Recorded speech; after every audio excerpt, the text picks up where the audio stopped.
Stop waiting for motivation. Consistency is not a trait. It's a psychological switch that flips behavior into habit.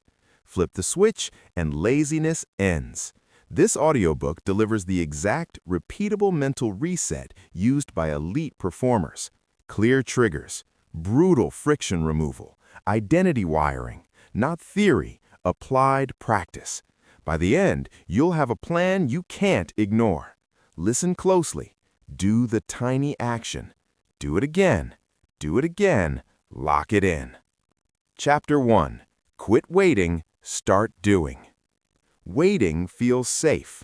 Waiting feels responsible. Waiting feels intelligent. But waiting is the theft of your life. You tell yourself you'll start when the mood is right, when the energy arrives, when motivation shows up, dressed and ready. That moment rarely comes, and when it does, it never stays. That's the key. The problem is not laziness. The problem is delay. You have a choice. You always have a choice. Every time you delay, you reinforce one belief.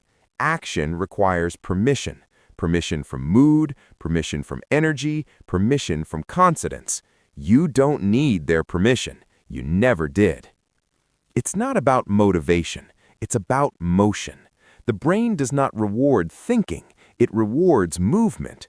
Dopamine doesn't come from planning the workout. It comes from starting it. Momentum doesn't arrive before action. Momentum is the result of action. Start small.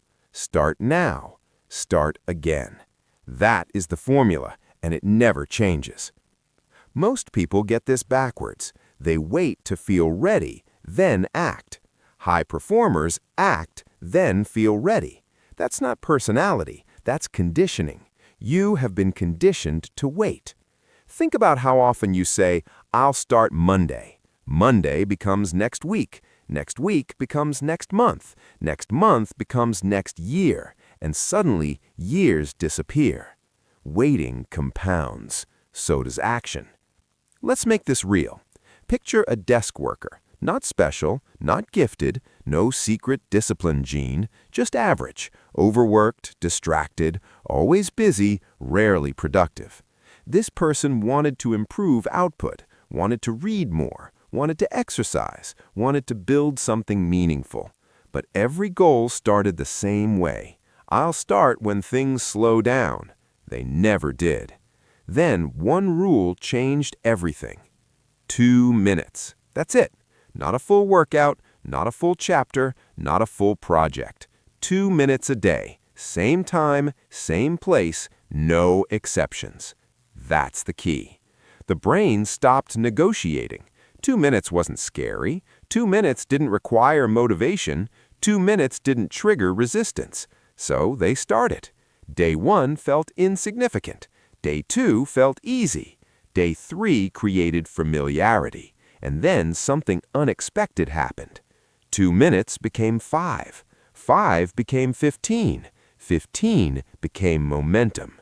In 30 days, output doubled. Not because they worked harder, but because they worked consistently. The cognitive loop changed. Action came first, reward followed, identity shifted. I am someone who starts. That belief is dangerous in the best way. Do the tiny action. Say it again, do the tiny action. You don't rise to the level of your goals, you fall to the level of your defaults. Waiting is your default. Starting must become your new reflex. Start, start, start. You don't need clarity to begin. Clarity comes from beginning. You don't need confidence to act. Confidence comes after action. That's the key. Every time you delay, you strengthen the habit of delay. Every time you start, even poorly, even briefly, you strengthen the habit of execution. You have a choice, right now. Most people don't fail because they can't do the work. They fail because they never cross the starting line. They stand there thinking, planning, comparing, waiting. You don't need their permission, not from friends, not from family, not from social media, not from your own doubts. You are allowed to begin badly. It's not about perfection. It's about repetition. Say it clearly. It's not about motivation. It's about discipline. It's not about confidence. It's about consistency. It's not about feeling ready. It's about starting anyway. That's the key. The brain learns through evidence. Every small start is evidence. Evidence that you are capable. Evidence that you are in control.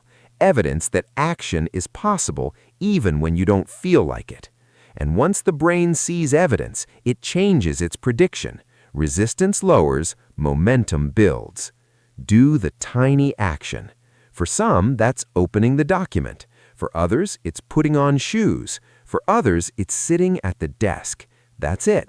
No heroics, no drama. Start now. Start small. Start again. This is not a one-time decision. This is a daily vote, a daily identity check. Ask yourself every morning, am I the type who waits or the type who starts? You have a choice. Waiting makes you feel productive without producing anything. Starting produces results even when it feels uncomfortable. Discomfort is not danger. Discomfort is the doorway. That's the key.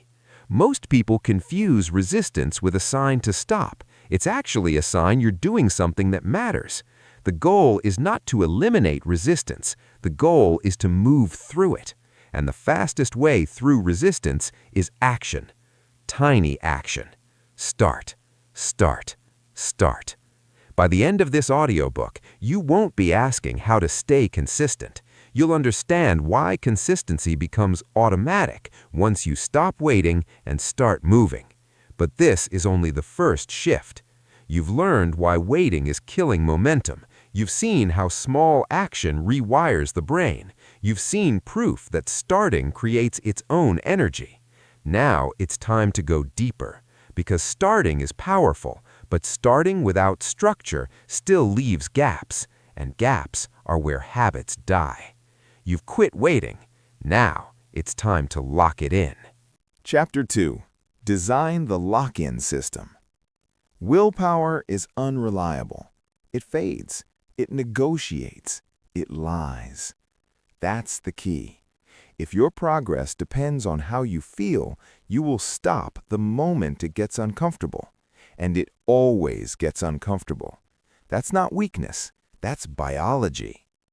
You have a choice. You can keep trying to feel disciplined, or you can build a system that makes discipline automatic. It's not about motivation. It's about structure. High performers don't wake up asking, "Do I feel like it today?" They already decided yesterday. The choice was made in advance. The system runs whether they feel good or not. System first, willpower second. Say it again. System first, willpower second. A lock-in system removes decision-making. It turns effort into routine. It makes quitting costly and starting effortless. A real lock-in has 3 parts, no more, no less. Schedule, environment, penalty. Design it, set it, lock it. Let's break it down. First, schedule. If it's not scheduled, it's optional. And optional things don't survive pressure. Your calendar is not a suggestion box. It is a command. Most people say, "I'll work on it today." That means nothing. When? Where? For how long? The brain hears vagueness as permission to delay. That's the key. A locked-in schedule is specific and non-negotiable. Same time, same window, same trigger, no debate. Not sometime in the morning, but 7 to 7:30, no exceptions. You have a choice. You can protect your schedule or abandon it. Second, environment. Your environment is stronger than your intentions. Always has been, always will be. If distractions are nearby, they will win. If tools are hidden, friction increases. If the space is wrong, the habit dies. It's not about self-control. It's about environment design. That's the key. Put the tools where the action happens. Remove distractions from the room. Make the right behavior obvious and the wrong one inconvenient. Design it, set it, lock it. Third, penalty. This is where most people fail. They build soft systems with no consequences, and soft systems break. A penalty creates psychological weight. It tells the brain, this matters. The penalty must hurt a little. Financial loss, public accountability, loss of status, something real. Not guilt, not shame, consequence. It's not about punishment, it's about commitment. You don't need their permission to take yourself seriously. Now let's make this real.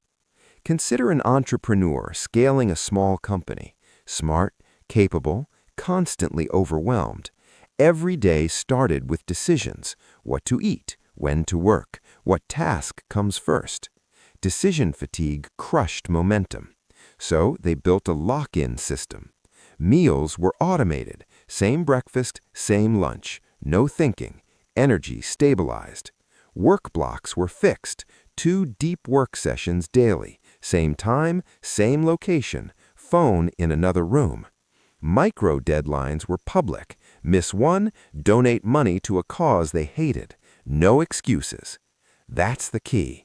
They stopped thinking about starting. Starting became automatic. The system ran even on bad days. System first, willpower second.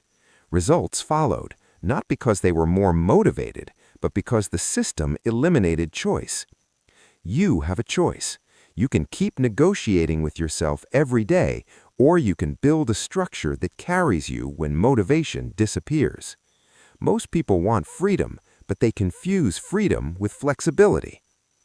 Real freedom comes from discipline, from knowing what happens next without thinking.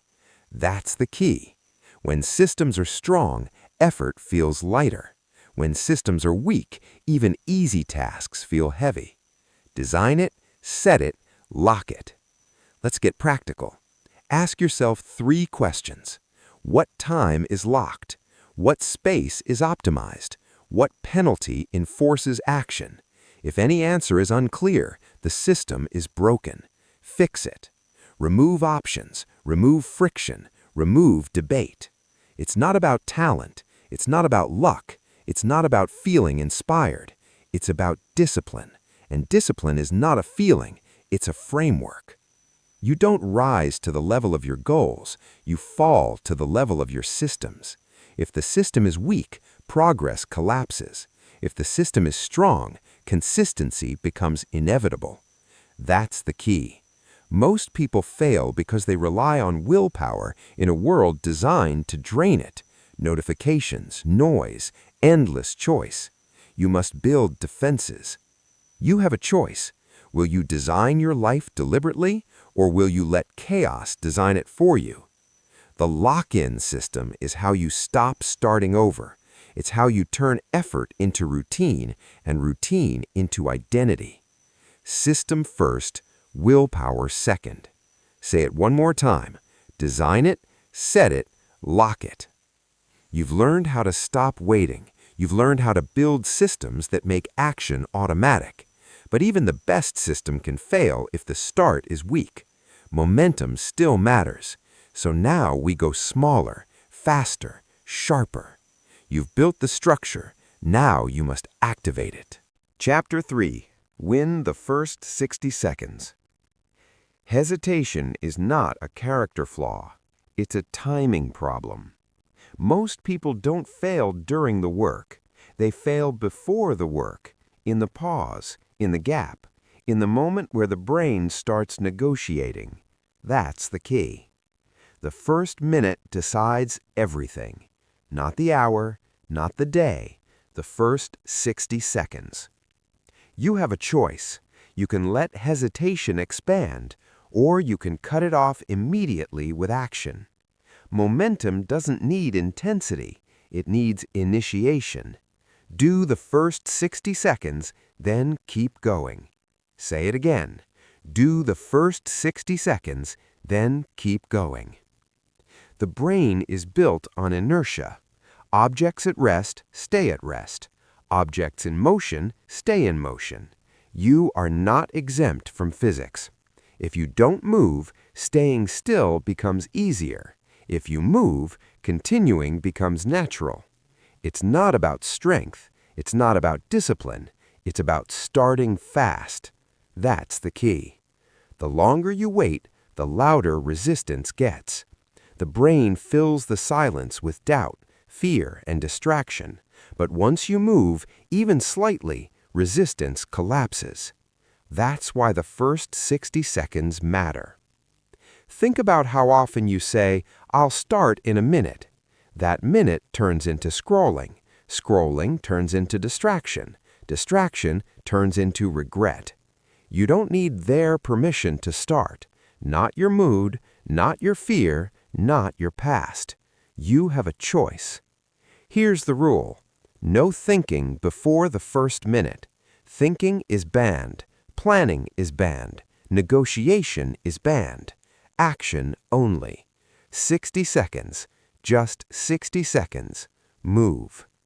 This is not motivation. This is a mechanical trigger.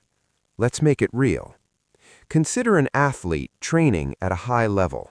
Not superhuman, just consistent. Every workout started the same way. No debate, no emotion. One breathing cue. Inhale deep, exhale slow. Then a 60-second warm-up. That's it. That single minute became the ritual, the signal, the switch. Once it started, the body followed. Heart rate rose, muscles activated, focus locked in. Within weeks, performance improved. Not because workouts were longer, but because workouts started more often. That's the key. The athlete wasn't relying on motivation. They were relying on a trigger, a repeatable cue that told the brain, "We're doing this now." Do the first 60 seconds, then keep going. You don't need to finish the workout. You don't need to write the full page. You don't need to solve the whole problem. You just need to begin. 60 seconds. Just 60 seconds. Move. Most people aim too high at the start. They demand intensity, perfection, a full session. When they can't deliver, they quit. It's not about intensity. It's about continuity. That's the key. The micro start bypasses resistance. The brain can tolerate 1 minute. It can't tolerate an undefined amount of effort. So you define it. 1 minute. Open the document. Tie the shoes. Sit at the desk. Start the timer. You have a choice. Either you let the brain talk you out of it, or you move before it can speak. Speed beats strength. Say that again. Speed beats strength. The faster you start, the less resistance you feel. Hesitation is slow. Action is fast. That's the key. This is why rituals matter. Same cue, same start, every time. You don't decide if you start. You only decide how you start. 60 seconds. Just 60 seconds. Move. After the minute, something changes. The body is already engaged. The mind is already focused. Quitting now feels worse than continuing. That's inertia working for you. Do the first 60 seconds, then keep going. You are not forcing yourself to finish. You are allowing yourself to continue. And most of the time, you will. But even if you stop after a minute, you still win because you reinforced the habit of starting. That's the key. Consistency is built at the beginning, not the end. Most people celebrate finishing. High performers celebrate starting because they know the start controls the outcome. You have a choice. Will you make starting heavy or light? Make it light. No preparation rituals that take longer than the task. No overthinking, no setup excuses. Action first, refinement later. It's not about quality at the start. It's about presence. Presence comes from motion. You don't need their permission to start messy. You don't need clarity to begin. clarity is a byproduct of movement. That's the key. Let's lock this in as a rule.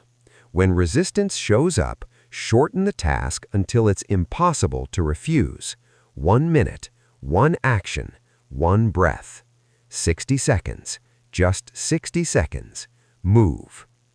Say it until it becomes automatic. This is how you break procrastination, not with force, with speed. You don't argue with resistance, you outrun it. You have a choice. You can keep waiting for the perfect moment, or you can own the first minute and let momentum do the rest. This is how consistency becomes automatic, not by fighting yourself, but by designing a start you can't avoid. Do the first 60 seconds, then keep going. You've learned how to stop waiting. You've built systems that remove choice. You've mastered the art of the fast start. But there's still one enemy left: friction. Even a perfect start fails if the path is cluttered, if the environment fights you, if the process feels heavy. You've learned to move fast. Now you must make movement easy. Chapter 4. Erase friction. Make it hard not to. Friction is invisible, but it controls everything. Most people think they lack discipline. They don't. They are surrounded by obstacles they never removed. Tiny barriers, small delays, minor inconveniences, and those small things kill consistency. That's the key. Every extra step is a vote against action. If starting requires effort, you will hesitate. If hesitation exists, momentum dies. This has nothing to do with character. It's not about laziness. It's about design. You have a choice. You can keep forcing yourself through resistance, or you can remove resistance entirely. High performers don't push harder. They simplify. Fewer steps equals more reps. Say it again. Fewer steps equals more reps. Look at your habits closely. How many steps sit between you and the action you say you want? Shoes in the closet, document unopened, tools buried, notifications screaming. Each step is a chance to quit. That's the key. The brain seeks the path of least resistance, always. You are not broken, you are efficient. If the wrong behavior is easier than the right one, the wrong behavior will win. So you redesign the path. Remove one step, remove one excuse, repeat. This is not theory, this is leverage. Let's make it real. A writer struggled to write consistently. Not because of lack of ideas, not because of talent, but because starting felt heavy. They had to decide what to write, find the document, choose music, clear time. Too many decisions. So they changed one thing. They preset everything. The document was already open. Same file, same title, cursor blinking. A playlist queued. One 10-minute calendar block locked daily. No thinking, no choosing. They sat down and typed. That's the key. Output increased, not because they tried harder, but because friction disappeared. Fewer steps equals more reps. Most people try to add motivation, add pressure, add accountability, but the fastest win comes from subtraction. Remove friction, remove one step, remove one excuse, repeat. Let's get practical. If you want to work out, your clothes should already be visible. Shoes by the door, gym bag packed, no searching, no delay. If you want to write, the document should be open before you stop yesterday, not tomorrow, today. If you want to read, the book should be where your phone usually is. Make the bad habit inconvenient. That's the key. You don't need their permission to redesign your environment.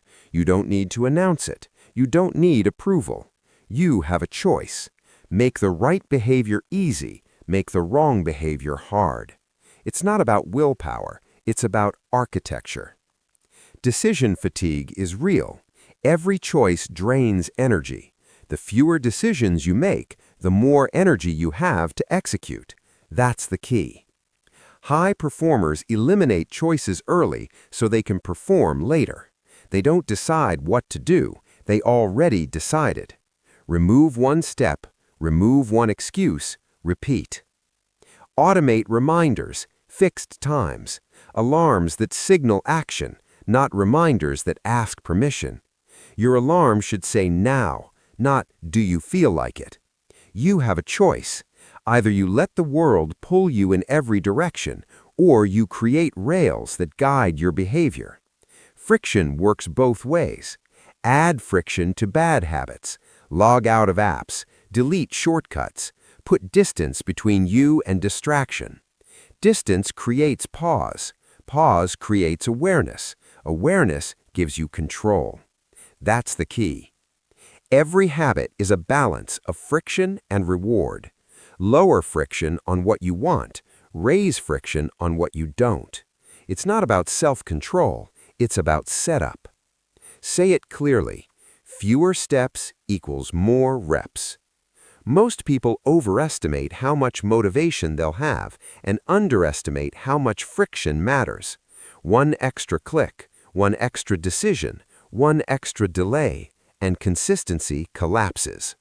Remove one step, remove one excuse, repeat. This is how habits become automatic, not through force, through flow. You design the path so the behavior happens almost without thought. When thinking stops, doing begins. That's the key. You have a choice. Will you keep blaming yourself, or will you fix the system? Fix the system. You've learned how to start fast. You've learned how to build systems. Now you've learned how to erase friction so action becomes the default. But there's still one missing piece. Even with perfect systems and zero friction, habits don't last unless they attach to something deeper: identity. You don't just do the work, you become the type of person who does the work. You've removed the obstacles. Now it's time to change who you believe you are. Chapter 5. Become the person who shows up. Habits don't fail. Identities do. That's the key. You don't act based on what you want. You act based on who you believe you are. Behavior is downstream from identity. Always has been. You have a choice. You can keep saying, "I'm trying," or you can decide who you are. Most people try to change habits without changing self-image. They treat actions like chores instead of expressions of identity. And when pressure hits, the old identity wins. It's not about effort, it's about alignment. That's the key. Ask the real question, not what should I do, but who do I want to be? Because once identity is clear, behavior becomes obvious. Consider the difference. I want to be a runner versus I am a runner. The first is a wish. The second is a command. A runner runs, even when tired, even when busy, even when the run is short. You have a choice. You can live in potential, or you can live in identity. Identity changes the rules. That's the key. A runner puts shoes by the door. A writer keeps a document open. A disciplined person doesn't negotiate with themselves. They show up because that's what they do. Act like it until it is you. Say it again.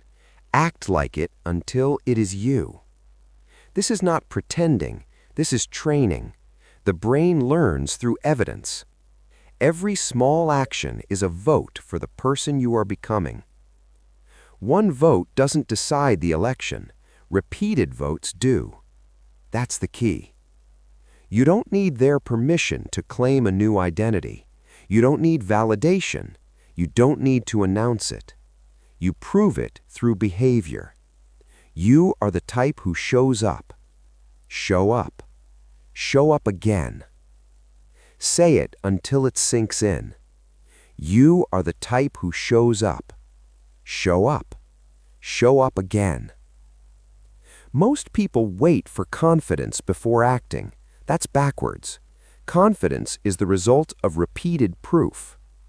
It's not about belief, it's about evidence. That's the key. Every time you show up, even briefly, you deposit proof into your identity bank. Over time, the balance changes. Self-talk shifts. Resistance weakens. I'm not the type to quit. I don't miss twice. I show up. You have a choice. You can keep rehearsing your old story, or you can start living a new one. Let's make this practical. Pick one identity, one, not 10. Writer, athlete, focused professional, disciplined learner. Then ask one question every day. What would this person do today? Not what feels impressive, what feels consistent. That's the key. A runner doesn't need a marathon. They need to put on shoes. A writer doesn't need a book. They need to open the document. Small acts, daily acts, identity acts. Act like it until it is you. Your environment should reflect your identity. Shoes by the door, notes on the desk, tools visible. Identity is reinforced by surroundings. Remove anything that contradicts it. You have a choice. Either your environment supports who you're becoming, or it drags you back to who you were. That's the key. Most people underestimate how powerful this shift is. Once identity locks in, discipline feels natural. You stop arguing with yourself. You stop forcing habits. You just do what someone like you does. It's not about motivation. It's about self-concept. Say it clearly. You are the type who shows up. Show up. Show up again. This is why consistency becomes automatic, not because the work gets easier, but because quitting feels wrong. That's the key. You don't skip because that's not me. You don't delay because I'm not that person anymore. Identity creates boundaries. Boundaries protect habits. You have a choice. Decide who you are, then defend it daily. Not with words, with actions. You've removed friction. You've built systems. You've mastered the start. Now you've anchored behavior to identity. But identity needs reinforcement, daily proof, small wins. Momentum is built in reps. You've become the person who shows up. Now you must stack the evidence. Chapter 6. Tiny Wins Stack. Master the micro rep. Big results are built quietly, silently, daily. That's the key. Most people chase breakthroughs. They want the big moment, the dramatic change, the overnight transformation. And while they wait, nothing happens. Because massive change doesn't arrive all at once. It accumulates. Tiny wins, tiny wins, tiny wins. You have a choice. You can keep chasing intensity, or you can commit to consistency. It's not about doing more, it's about doing it again. That's the key. The brain trusts repetition more than ambition. One huge effort doesn't change identity. Repeated actions do. A micro rep is simple, small enough to never skip, meaningful enough to move you forward. Do a little, do a little, do a lot later. Say it until it becomes automatic. Most people quit because they ask too much of themselves too soon. They try to sprint a marathon. Then they blame themselves when they burn out. It's not about weakness, it's about pacing. That's the key. High performers respect compounding. They know that consistency beats intensity every time. Intensity spikes, consistency stacks. You have a choice. Will you chase big days Or will you build unstoppable momentum through small ones? Stack the wins, track them, mark them, see them. Visual proof matters. A chain of small wins builds pressure to continue. Never underestimate the psychological power of streaks. That's the key. The micro-rep does something deeper. It trains patience. It rewires expectations. You stop demanding immediate payoff and start trusting the process. Trust is built through evidence. Tiny wins provide evidence. You are the type who shows up. You showed up yesterday. You show up today. Identity reinforced. It's not about speed, it's about direction. Say it clearly. Do a little, do a little, do a lot later. Over time, the little grows, naturally. Effort expands without force. Capacity increases, but the rule stays the same. Never miss the micro-rep. You have a choice. You can break the chain chasing perfection, or you can protect the chain through simplicity. Protect the chain. That's the key. Most people fail not because the goal is too hard, but because they quit too early. Micro-reps keep you in the game long enough to win. Stay in the game. Tiny wins, tiny wins, tiny wins. You've learned how to show up. You've learned how to stack progress. But consistency doesn't exist in isolation. Humans are social, and behavior changes faster when it's seen. You don't just need systems and identity. You need pressure. The right kind. Chapter 7. Use social pressure, not shame. Discipline doesn't thrive in isolation. It collapses there. That's the key. Most people try to change in private. Quiet goals, silent promises, hidden intentions. And when they fail, no one knows, so nothing changes. You have a choice. You can keep your goals invisible, or you can make them visible enough to matter. It's not about embarrassment, it's about accountability. Accountability over guilt. Say it again. Accountability over guilt. Shame is corrosive. Shame tells you there's something wrong with you. It attacks identity. And once identity is attacked, repetition dies. Pressure is different. Pressure doesn't judge. Pressure observes. That's the key. Pressure simply says, you said you would. Did you? And that question changes behavior.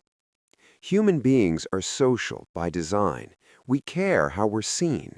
We care about consistency between what we say and what we do. When action becomes visible, discipline increases. You don't need their permission to use this. You don't need to justify it. This is leverage. Report it, share it, defend it. Most people resist accountability because they confuse it with shame. They think being seen failing will hurt. In reality, being unseen is what keeps them stuck. That's the key. When no one is watching, excuses grow. When someone is watching, standards rise. Not because you're weak, because you're human. You have a choice. Either you let your comfort control you, or you let visibility sharpen you. Let's make this real. A small team wanted to improve consistency. Not motivation, not talent, consistency. So they made one change. Every day, wins and misses were posted publicly. No commentary, no excuses, no moral judgment, just facts. Did you do it? Yes or no? That's the key. Misses weren't punished. They were visible. And visibility changed behavior faster than lectures ever could. Nobody wanted to be the person constantly reporting no, not because of shame, but because of identity. I'm better than that. I show up. Accountability over guilt. Report it, share it, defend it. This works because it externalizes commitment. The goal leaves your head and enters the real world. Once spoken, it demands defense. Private intentions are fragile. Public commitments are durable. That's the key. This doesn't mean announcing everything to everyone.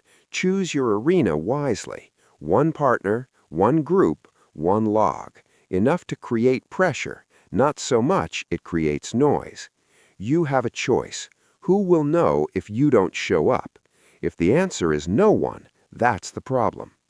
Create a simple system. Daily check-in, weekly report, public streak. Keep it clean. Keep it factual. No stories, no explanations, just results. That's the key. Shame asks, what's wrong with you? Accountability asks, did you do the work? One destroys repetition, the other sustains it. It's not about guilt, it's about discipline. Say it clearly, accountability over guilt. Most people quit when they feel bad about missing once. Accountability reframes misses as data, not failure. You don't spiral, you adjust. You missed, you report it, you return tomorrow. That's the key. Accountability also protects identity.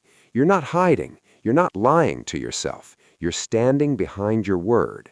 Report it, share it, defend it. Defending doesn't mean arguing. It means backing your commitment with action. I said I would, so I did. That sentence builds confidence faster than any affirmation. You don't need their permission to expect more from yourself. You don't need to wait until you're perfect to be accountable. You start now. You have a choice. Stay private and comfortable or be visible and consistent. High performers choose visibility, not for applause, for pressure. Pressure sharpens focus. Pressure reduces nonsense. Pressure keeps you honest. That's the key. Let's get practical. Pick one behavior, pick one reporting method, pick one observer. Then decide the rule. No reporting means a miss. No excuses. This removes ambiguity. Ambiguity is where discipline dies. Accountability over guilt. Say it one more time. Report it, share it, defend it. You've learned how to start. You've built systems. You've erased friction. You've stacked wins. You've anchored identity. Now you've added social pressure. But even pressure fails if the environment keeps pulling you backwards. Your surroundings are either allies or enemies. You've controlled your actions. Now you must control the room. Chapter 8. Control the room. Engineer your environment. You think you're in control. You're not. The room is. That's the key. Your environment is an unconscious coach. It trains you without asking. It nudges behavior before thought even begins, long before motivation, long before discipline. Environment wins every time. Say it again. Environment wins every time. Most people blame themselves for inconsistency while living inside environments designed for distraction. Notifications everywhere, comfort everywhere, temptation within arm's reach. It's not about weakness, it's about setup. You have a choice. You can keep fighting your environment, or you can redesign it so it works for you. High performers don't rely on self-control. They rely on cues. What you see first, what's easiest to reach, what's already open. That's the key. Behavior follows visibility. If the wrong action is visible, it will happen. If the right action is hidden, it won't. So you flip it, set the stage, remove the lure, repeat. This is not decoration, this is behavioral engineering. Let's make it real. A designer struggled with focus at home. Every intention was strong, every plan was solid, and every evening disappeared into television. Not because of addiction, because of placement. The TV dominated the room. Couch faced it, remote within reach, laptop stored away. So the environment coached one behavior, sit and watch. They changed the room. The TV stayed, but it lost power. It was unplugged and covered. The desk moved to the center. Laptop stayed open. Tools stayed visible. Phone charged in another room. That's the key. Focus hours increased immediately, not through willpower, through design. Environment wins every time. Most people underestimate how fast behavior changes when cues change. You don't need to change who you are, you need to change what surrounds you. You have a choice. What does your room encourage? Distraction or discipline? Comfort or creation? Look around. What's visible? What's hidden? What's easiest? That's the truth.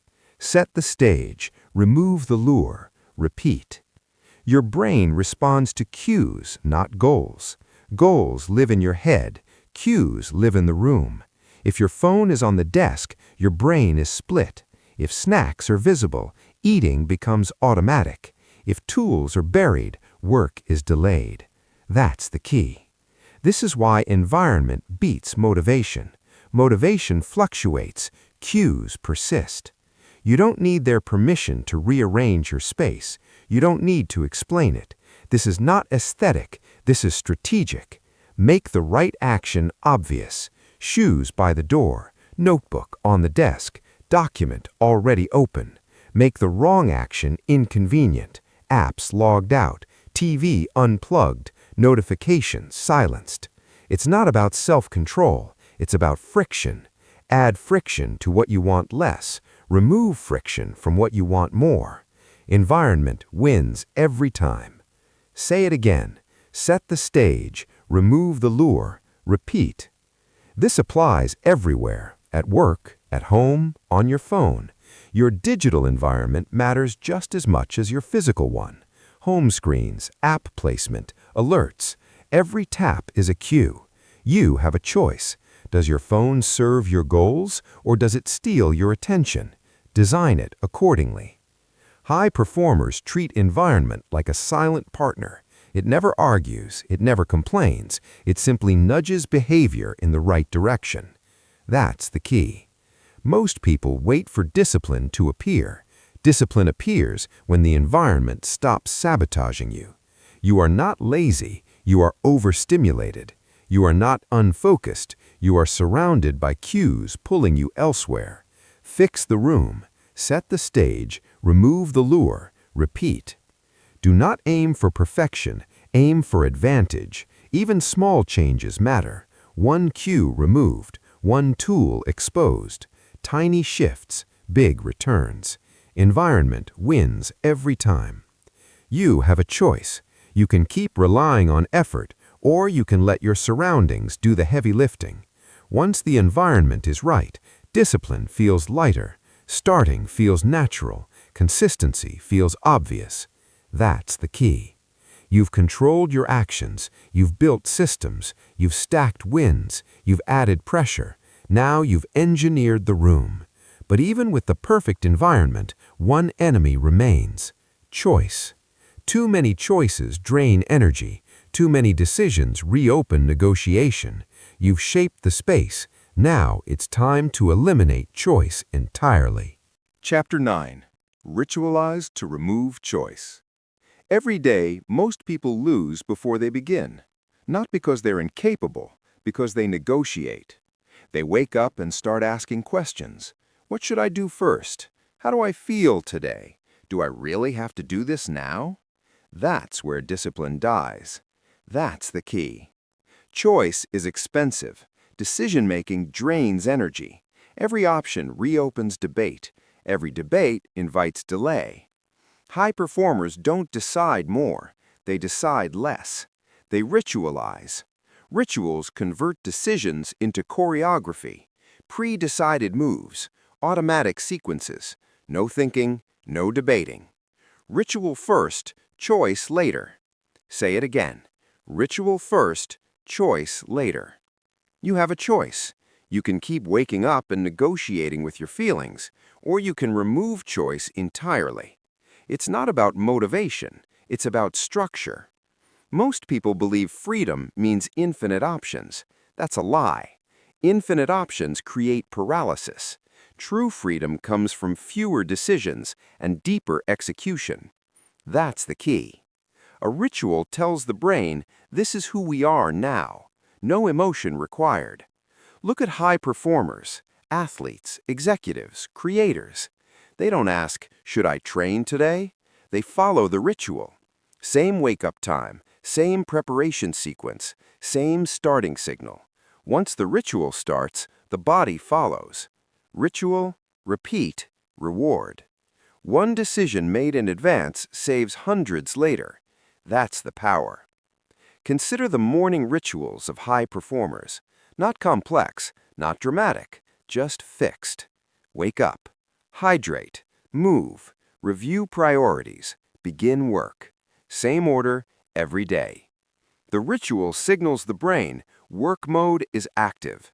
Productivity skyrockets, not because of inspiration, because there's no debate. You don't need their permission to build rituals. You don't need to explain them. This is personal infrastructure. You have a choice. Do you want to rely on willpower every morning, or do you want momentum to carry you? Willpower is finite. Rituals are renewable. That's the key. Rituals reduce friction. They preserve willpower for creative work. You don't waste energy deciding when to start. You start because the ritual says so. It's not about laziness. It's about discipline. Discipline lives in systems, not feelings. Start small. Pick one daily action that matters, just one, and lock it into a ritual. Same time, same place, same sequence. No variation. Variation is for amateurs. Rituals are for builders. Ritual, repeat, reward. The reward doesn't have to be big. It just has to be consistent. Completion itself becomes the reward. That's how habits become identity. You stop saying, "I'm trying." You start saying, "This is what I do." That's the shift. Most people think rituals are boring. They're wrong. Rituals create momentum. Momentum creates freedom. When execution is automatic, creativity expands. You have a choice. Do you want to spend your mental energy deciding or creating? Remove choice from the start of your day. Remove choice from your core habits. Choice can come later after the work is done. Ritual first, choice later. Say it again. Ritual first, choice later. This applies beyond mornings. Work rituals, training rituals, shutdown rituals. A clear start, a clear end. When work starts the same way every time, resistance fades. When work ends the same way, recovery improves. The brain loves patterns. Give it one. That's the key. If you wait until you feel ready, you'll wait forever. Rituals make readiness irrelevant. You don't rise to the level of motivation. You fall to the level of ritual. Build rituals that pull you forward even on bad days, especially on bad days. Ritual, repeat, reward. If you skip one day, don't spiral. Return to the ritual immediately. No guilt, no shame. It's not about perfection. It's about continuity. The ritual doesn't judge. It just waits. That's discipline. You have a choice. You can let your days be decided by mood, or you can choreograph them in advance. When rituals are strong, consistency becomes automatic. When consistency is automatic, identity locks in. You stop being someone who tries. You start being someone who does. That's the transformation. You've engineered your environment. You've removed friction. Now you've removed choice. But even rituals need protection, because there will always be distractions, always noise, always opinions. To stay locked in, you must learn to guard your focus ruthlessly. Chapter 10. Protect the chain. Never skip twice. This is where it all comes together. This is where people either solidify the transformation or quietly slide back into who they used to be. The difference is not talent, not motivation, not luck. It's recovery speed. That's the key. Progress is not fragile because you miss once. It's fragile because you miss twice. One miss is an event. Two misses is the start of a new identity. You have a choice. You can treat a slip as a signal to recommit, or you can treat it as permission to quit. That decision happens fast, often silently, often unnoticed. And that's why most people lose the chain. The chain is fragile. The chain is powerful. Each link represents a day you showed up, a rep completed, a promise kept. Protect the chain, protect the identity. Say it again. Protect the chain, protect the identity. The rule is simple. Never skip twice. Miss a workout? Train the next day. Miss a writing session? Write the next day. Miss a morning ritual? Restart immediately. No drama, no punishment, no spiral. Rebuild immediately. Lock it in. That's the key. Most people don't fail because they fall off. They fail because they stay down. They miss once and say, I already messed up. They miss twice and say, I'll start next week. They miss 3 times and say, this just isn't me. That's not truth. That's avoidance dressed up as honesty. It's not about flaw, it's about discipline. The don't break the chain tactic has been used for decades by comedians, writers, and entrepreneurs for a reason. Visible progress creates internal pressure. Pressure sustains action. When the chain is unbroken, you don't want to be the one who breaks it. That's accountability without shame. That's the key. But here's the part most people miss. The rule is not never break the chain. The rule is never break it twice. Because life happens. You will get sick. You will travel. You will have bad days. The system must survive reality. So you build recovery rules in advance. Rules remove negotiation. If X happens, I do Y. No thinking required. Miss a full session? Do the minimum version the next day. Miss the gym? Walk for 10 minutes. Miss deep work? Write 1 paragraph. Tiny action, immediate repair. Never skip twice. Say it again. Never skip twice.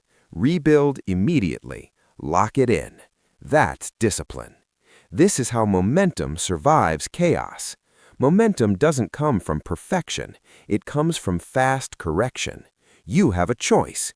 You can let 1 bad day turn into a bad week, or you can turn 1 bad day into a recovery win. Recovery wins are powerful. They prove something to you. They say, I don't quit when it gets messy. That becomes identity. Protect the chain, protect the identity.